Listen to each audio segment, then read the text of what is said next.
If you're looking for skilled independent professionals to support your research, you'll find them in the Research Adjacent directory. Go to researchadjacent.com/directory. There you'll find people like our featured member of the month, Claire Jonas of That Thinking Feeling. Over to you, Claire. What do you get if you cross an academic psychologist with a research communicator? Me. I'm Claire Jonas. I offer workshops which support researchers to develop knowledge and practical skills in 3 overlapping areas: research communication and engagement, taking care of ourselves and each other, and career skills for academia and beyond. They're based on my professional background working in academia and at research funders, evidence from psychology and related fields, and my genuine joy in empowering others to learn new things. They also contain a lot of dad jokes. Sound like something your researchers could use? Get in touch with me at the link in the show notes. You cannot expect to have transformative impact based on a 12-month research project. That's not how change happens. I just fell in love with the idea that knowledge can be a pathway to creating change. In every single role I've had, it has ended up somehow with me supporting others to bring them up in really achieving what they want to do. It is unconscionable to me that we are so far down the line of knowledge creation and we still confine knowledge to certain identities at the exclusion of others. Hello there, I'm Sarah McCluskey and this is Research Adjacent. Each episode I talk to amazing research adjacent professionals about what they do and why it makes a difference. Keep listening to find out why we think the research adjacent space is where the real magic happens. Hello and welcome to a fresh episode of Research Adjacent. Today my guest is the remarkable Helen Underhill, who has so many strings to her bow that I secretly wonder if she has one of those Harry Potter style time turners, because otherwise I do not know how she is managing to fit it all in. Helen's research adjacent role is as manager of the Research for Transformation Lab at the University of Manchester's Global Development Institute. Here she's working across a range of projects to explore what truly transformative research might look like. Then Helen is also an independent researcher working on a variety of social justice and international projects. These range from her specialism of fire safety and refugee camps to young people and museums. In our conversation, we talk about how on earth she ended up where she is now, given she started out as an IT programmer at the time of the Y2K Millennium Bug. We also explore power and participation in global research partnerships, why real impact takes time, and how change happens through how we connect with people. Listen on to hear Helen's story. Welcome along to the podcast, Helen. It is fantastic to have you with us. I wonder if you could tell our audience a little bit about who you are and what you do. First of all, thank you so much for welcoming me into this lovely little research adjacent tribe. Every time I put that word out there, people are like, oh, that sounds really exciting. I am just meeting nothing but really lovely, grounded, inspiring, creative people. So I'm very honoured to be joining you today. So yeah, I'm Helen Underhill. I am based 0.5 in terms of my job at the moment, 0.5 of it at the University of Manchester in the Global Development Institute, and I'm leading a new initiative called the Research for Transformation Lab, which I'm sure we'll get into. When I say that's my 0.5, it's because, like you, my week can be very varied, exciting, exhausting in all of the good ways. So the rest of my week is freelance, and I make up that kind of time, whether it's through continuing to be a researcher. So I have a fellowship at the moment, again through the University of Manchester. I am involved in different projects. So I've just had funding to do a project around participation and moving from participation to global partnerships. I just finished an Impact Accelerator account. I have a project coming up with Manchester Museum funded by the British Academy. So all of these projects I'm leading, which is really exciting. And then I also do in my freelance time, I continue my research on fire risk and fire safety from a justice perspective. And that's based on work that I started in 2017 around fire in informal settlements and refugee camps.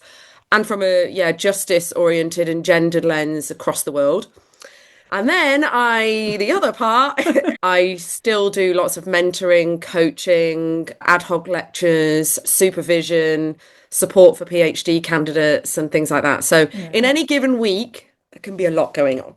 It definitely sounds like it. And you really are straddling this boundary, aren't you, between research and research adjacent. And some of the work that you do might fall into one camp and some of what you do might fall into the other camp. And it just makes it really clear how tricky it is sometimes to try and put people into particular categories and job families. And I know that's a whole saga that goes on in universities at the moment. So, yeah, tell us then about, first of all, this Research for Transformation Lab. What does that role entail? What sorts of research are you helping to transform there? Yeah. So within the Global Development Institute, we have around 70 academics who work on issues of global development, poverty, inequality, sustainability, everything from tax in Ghana to agrarian calendars in Kerala, around informal settlements and urban development through to the charities and NGOs. It's really exciting. And then we have the kind of more theoretical work around the Second Cold War and my role. So it's a new initiative that was started just under a year ago on a zero point 0.5. And my role has been to help shape how GDI as an institute is thinking about our research having an impact in the world. So our slogan is where critical thinking meets social justice. And what's so exciting about that is having been very much grounded in that kind of social justice work, whether when I was a teacher back in my days, when I was an adventure travel tour guide, I started to see these development issues in practice when I was working in Egypt or working in Libya or Ethiopia and issues of social justice. And working across the spectrum of GDI with researchers and fully independently getting to think about what critical approaches we can bring to the idea of research impact. It's incredibly exciting.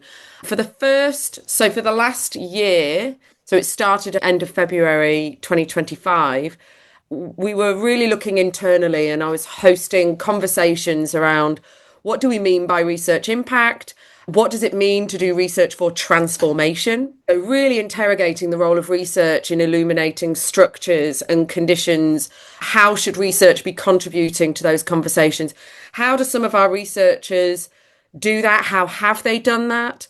And the internal conversation culminated in what I called Transformation Lab Week in November last year, where we looked at storytelling, the unintended consequences of the research impact agenda, how you build partnerships, and the different roles and personas that academics get into. And a really strong theme, and we actually did a session on it, but really strong theme was about how impact happens slowly.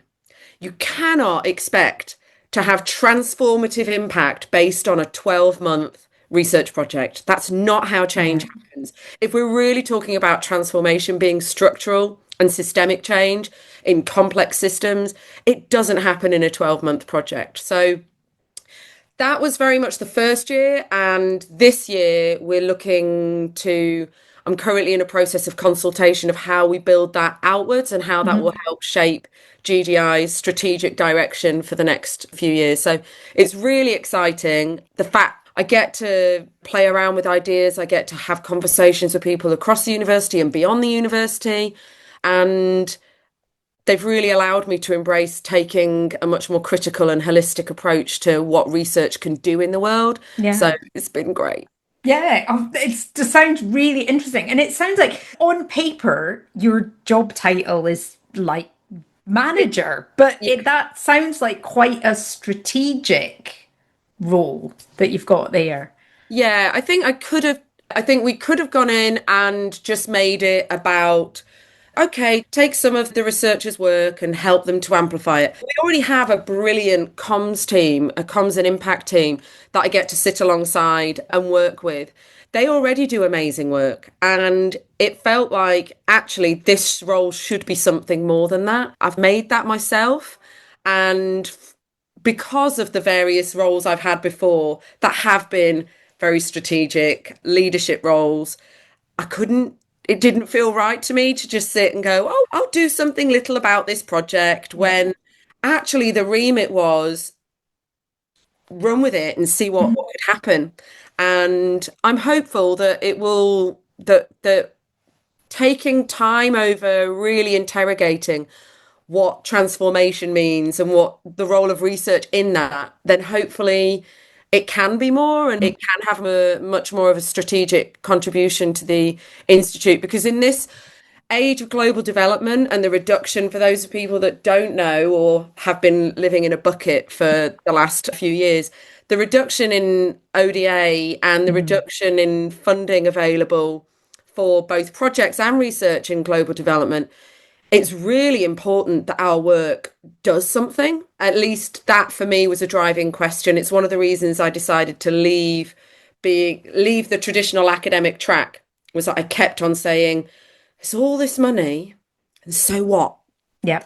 It's all this money spilling around the kind of research world, and so what? Because I could see some amazing academics working absolutely relentlessly to make small incremental change. And if we can just amplify and learn from what they do, then we could possibly change things for the better. On a much bigger scale. You've said the Institute, it's quite new. Your role's still quite new there. And as you said, this real transformative change takes time. But are you starting to see any shoots of what you think are going to be really valuable ways of working, ways of collaborating? Yeah, so GDI as an institute has been around for decades. Okay. The Researcher Transformation Lab, literally just me Okay. sitting within that institute. And we, singular, very new, but GDI is a leading kind of voice in global development in terms of its academic practitioner kind of work for decades. Yeah. In terms of the shoots that the lab is having, so it's interesting you bring it to collaboration because that's the area of focus that I am looking at for 2026. All of this work internally and the conversations that I've been having within GDI, within the University of Manchester and beyond, it all centres to how change comes down to relationships. That echoes my own research. It echoes whether it's been in fire, whether it's been in social movements, whether it's in change making and young people, whether it's been in schools. Change happens through how we connect with people.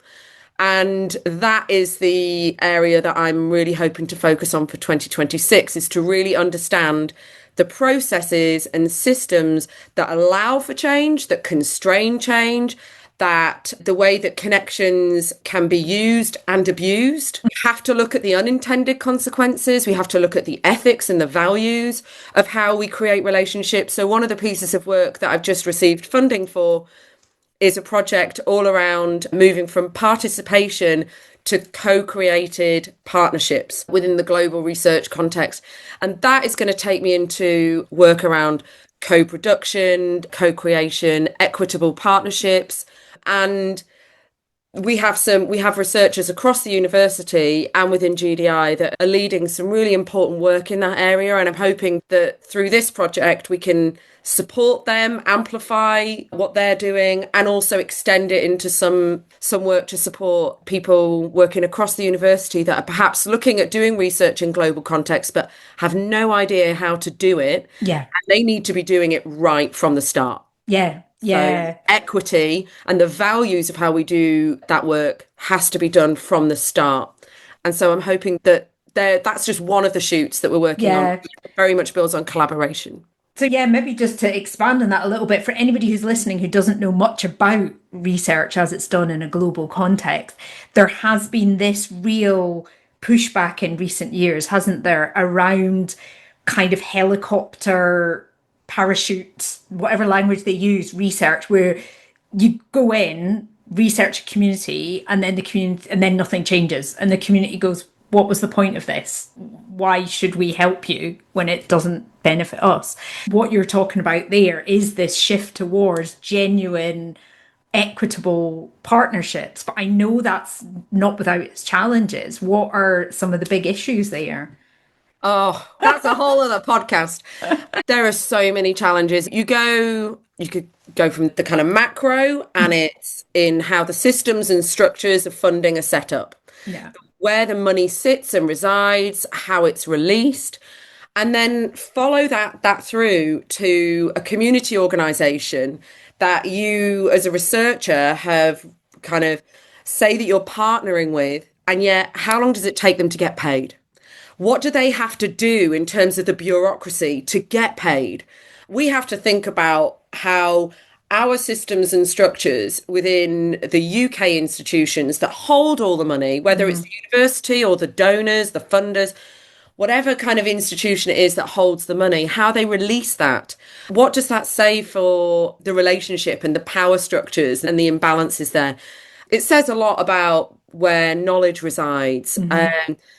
And for people that haven't done research in a global context, you have to be much more critically engaged. And this goes back 30, 40 years, really interrogating where you hold meetings, when you hold them, who does it constrain in being part of a project? When are you actually opening up the conversation? We hear a lot of people talk about co-production. But is it actually co-production? When are you actually starting the conversation? Some funders are being much more open to getting that seed funding that allows you to co-produce properly projects and research where the partners define the problem, the Yeah. partners define the way of working, the partners lay out what for them are the kind of ethics and the concerns. There's been some really important work that takes us there, but we've still got a long way to go. Yeah. Yeah. Are there any examples you can think of projects that you've been involved with where you feel it's just been done really well?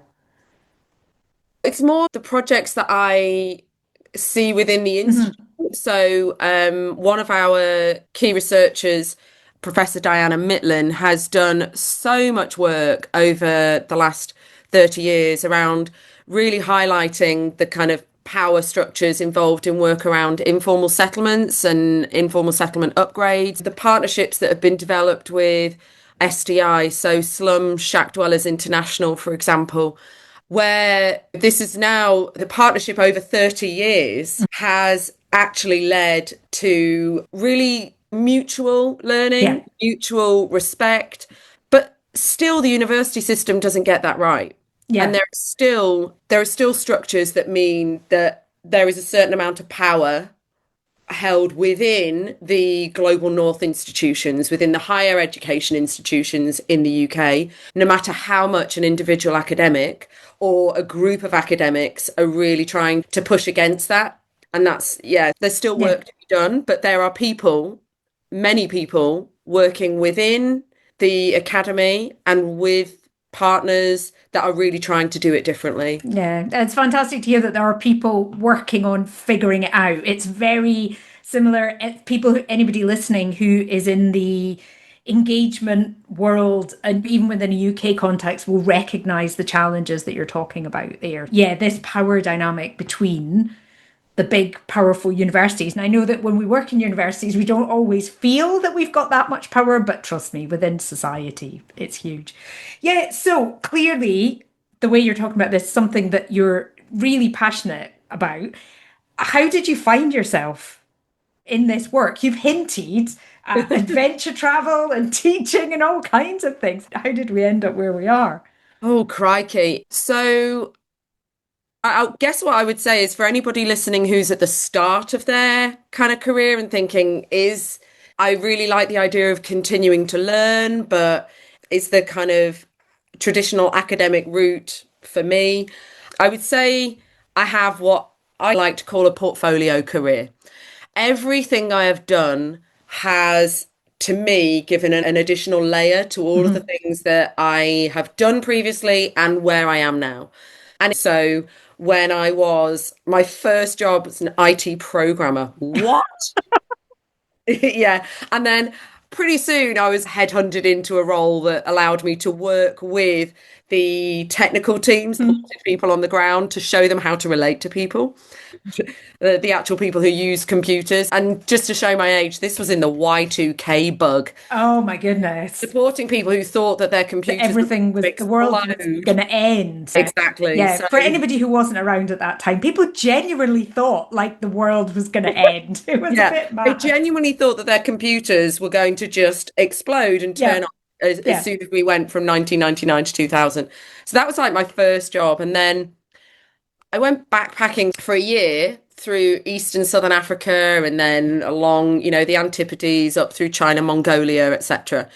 And I really started to see the kind of inequalities that Mhm. I knew about and that I had been thinking about. My granddad did a lot of work around the kind of trade union movements, but it was when you see it. And so that was a decision to make that took me into teaching. So after doing 6 years doing where I got paid to travel and do that and create those relationships and do the adventure travel stuff, I went into teaching and I started to again see these structures that, when you have a student who's worked and worked and worked and was told that the best they could get was an F, they come out with two Ds. And the system says, yeah, but you've not got your C, have you? And I'm like, but that boy has achieved everything and it's incredible. So again, questioning the structures and the systems, and I decided to go out, do my master's, stay to do my PhD in learning for social change in social Mhm. movements at GDI. Absolutely just what a privilege to be able to study and learn. Like when you're older, it's such a privilege. And I just fell in love with the idea that knowledge can be a pathway to creating change. I knew quite quickly that the traditional academic route was not really. I am much more somebody who I'm at home sitting in my bank of desks with people, not in a closed office. Yeah, I wasn't gunning to be a professor. yeah. There was something just holding me back. I moved to Manchester Met Uni because I got a permanent post, which in academia is elusive. And I carried on my kind of research work around fires because I was asked to go and support a project in Lebanon because of my background in education. And the fire world was new to me, but that was so incredibly interesting seeing Mm. the gender and power and knowledge play out in how people experience access to fire safety knowledge when you live in a refugee camp. That I really, something hit me to the core. And that's been the area of work that I Mhm. was developing since 2017.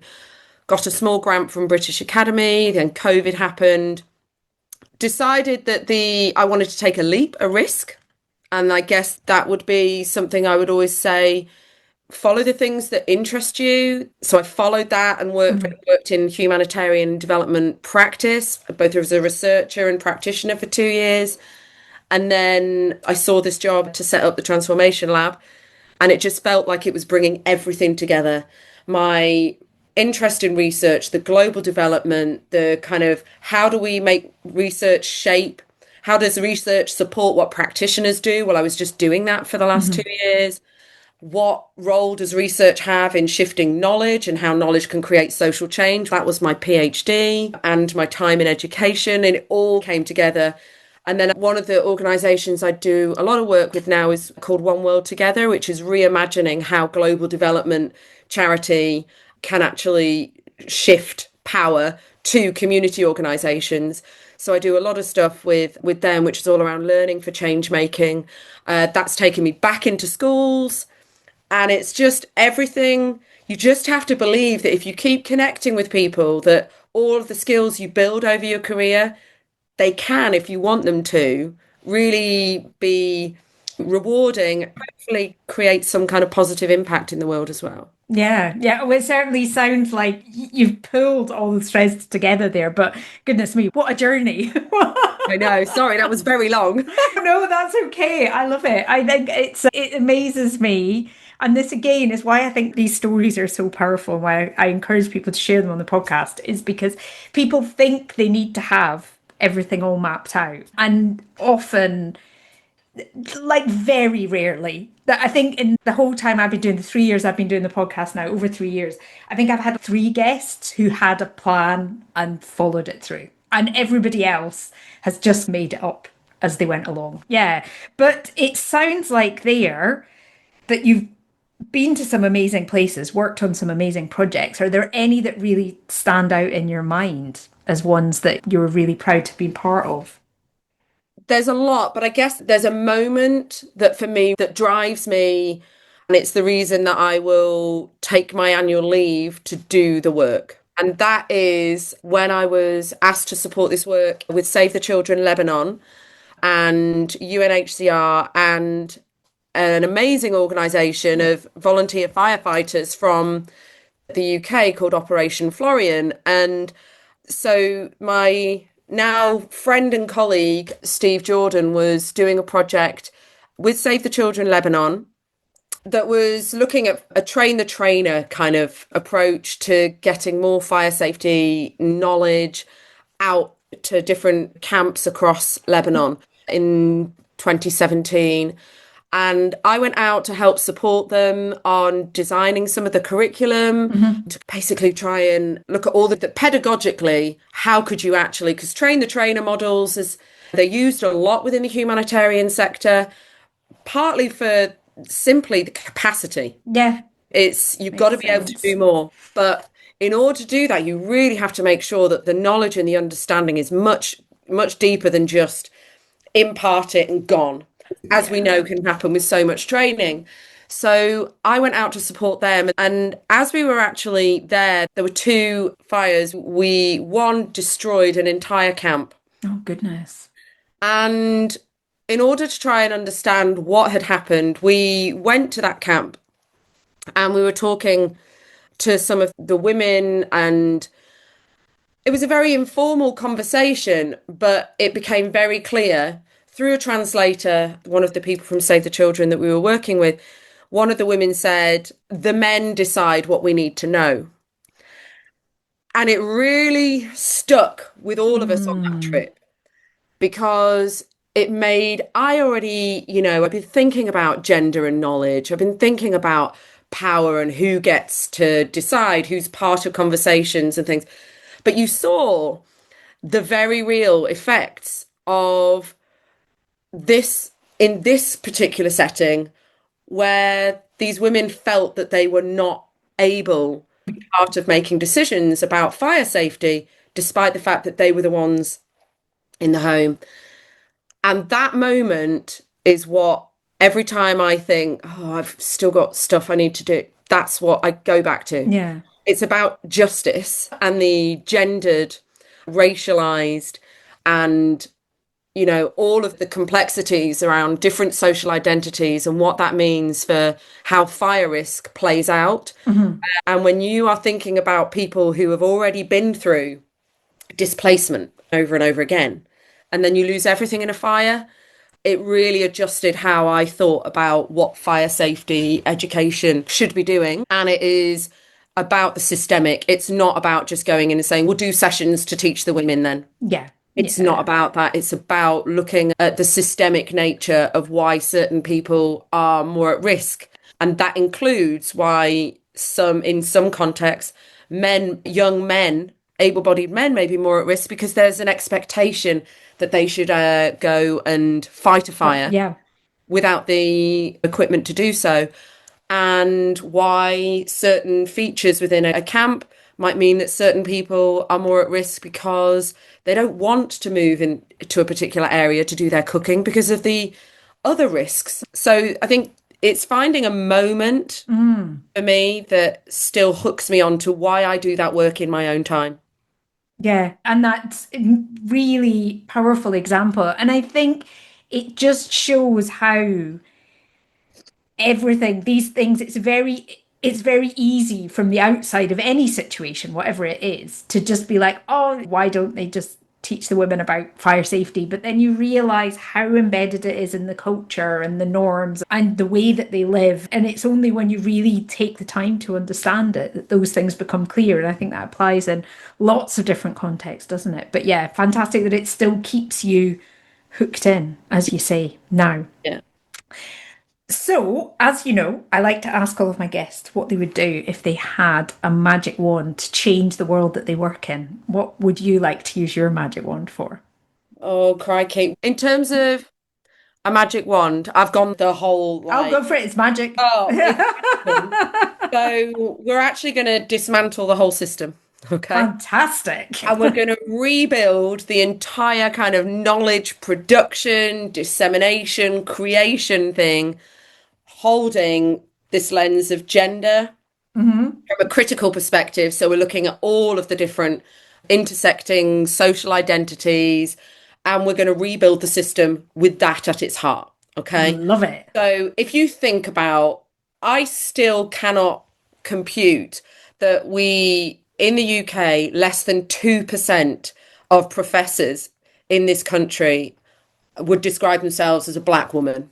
It is unconscionable to me that we are so far down the line of knowledge creation and we still confine knowledge to certain identities at the exclusion of others. So I would dismantle, start again, and make sure that all of the different ways. So we need a place for theory, okay? Yeah. We absolutely need to retain that space for thinking and deep thought. But we need to look at the way that publishing happens, the way that editorial decisions happen, the way that citations happen, all of that kind of traditional academic outputs.